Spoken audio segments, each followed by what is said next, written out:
I'm standing in the tomb complex of the tomb of one of the Ming Dynasty emperors. This complex is located along with 12 other tombs of Ming emperors just about an hour's drive north of Beijing. And we're going to tour this complex. This complex happens to contain the tomb of the Wanli Emperor, who reigned from the Western year 1572 to 1620. So we're going to come on in and check out his tomb. So here you see an imperial ramp with a carving of a phoenix and a dragon, which were the imperial symbols, the yin-yang male-female symbols. And only the emperor was allowed to walk up this central ramp. So assumably when the Ming emperors paid a visit to their ancestors, they would be escorted up the center of this ramp, and in fact up the center of this marble pathway here. They were the only ones who could walk on the marble pathway and the ramp leading up to the tomb of their forefathers.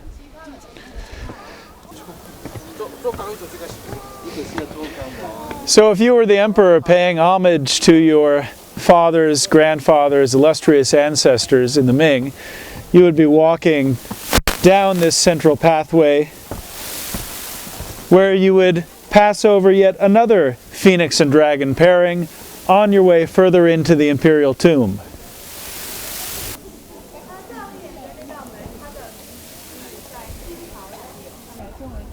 So here we are at the gate leading into the imperial tomb.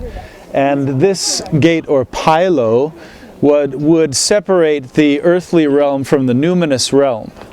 So upon entering this gate, you are in the sacred ground where the ancestral spirits reside. And this gate is guarded at the top by a pair of dragons which face each other at the top there. Actually, I'm not sure they're dragons. They might be some other mythical beast. Traditionally, gates to houses, homes, palaces, and tombs are guarded by supernatural guardians who prevent evil spirits from entering the numinous realm. Over in this corner here, we see where the emperor had his ice cream before venturing into the imperial tomb to pay homage to his ancestor. He would sit on this seat with on the royal elephants along with his family and enjoy some ice cream or maybe a hot dog before proceeding onward to conduct the proper rituals and obeisances that would ensure the prosperity of the dynasty.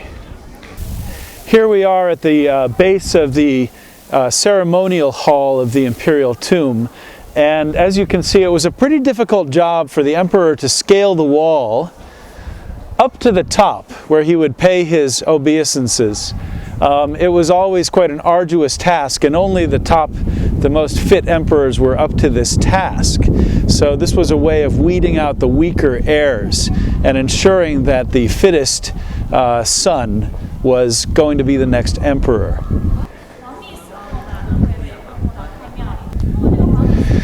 So in the background you hear a Chinese tour guide explaining the bay, which represents the emperor. But what she doesn't know is that on the other side of the bay were the secret characters that only the imperial family could read. So this is a little known secret that only Ming Dynasty historians understand. Most Chinese don't know this.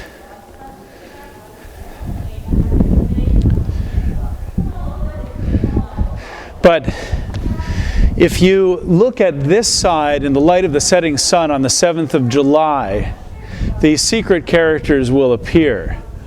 And those secret characters are the true name of the Wanli Emperor. You see, nobody knew his true name except for his progeny.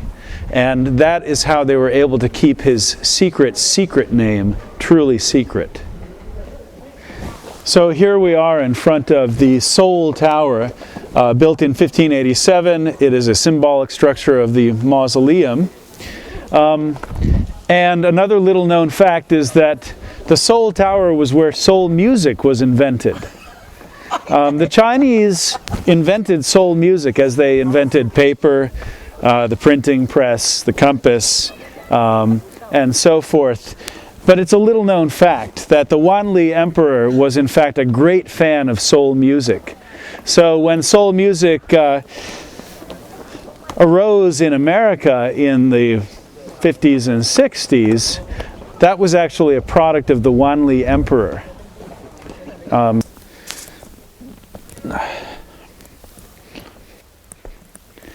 So here we are, we're walking towards the tumulus, or the actual tomb under which the Wanli Emperor lies buried.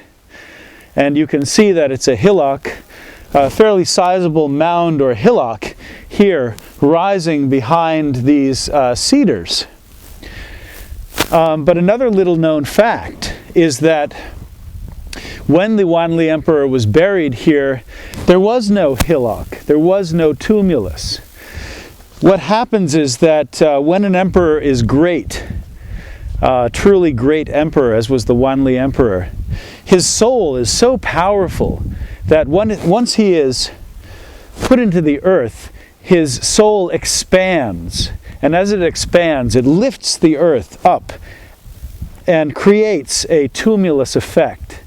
That is why the tomb of the Qin Emperor is as grand as it is. It's in fact the size of a mountain, because the Qin Emperor had a soul the size of a mountain.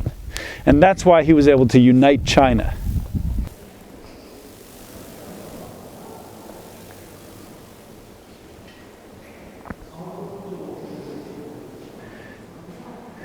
Here we are in the central chamber, otherwise known as the nave. And this is a throne, marble throne. If you haven't figured it out by now, the dragon is an important symbol in China. And there are several of them here. Dragon's heads decorating the top of the throne, as well as a coiling dragon reaching up and over the throne. So this is the imperial throne where the Wanli Emperor sits in the afterlife. And the dragon actually that rises and hangs its head over the back of the throne serves as a back scratcher for the emperor. His back gets awfully itchy, and there's not always somebody here to scratch it for him. Here is his actual coffin, and as you can see, he's not 15 meters long, but he's still a big, big man. His concubines were fairly big as well. To the left you have the Empress Xiaoduan's coffin. To the right you have the Empress Xiao Jing's coffin. And these were his two favorite empresses, and as you can see, they're very hefty women. Like the Tang Dynasty, the Wanli Emperor really enjoyed voluptuous women.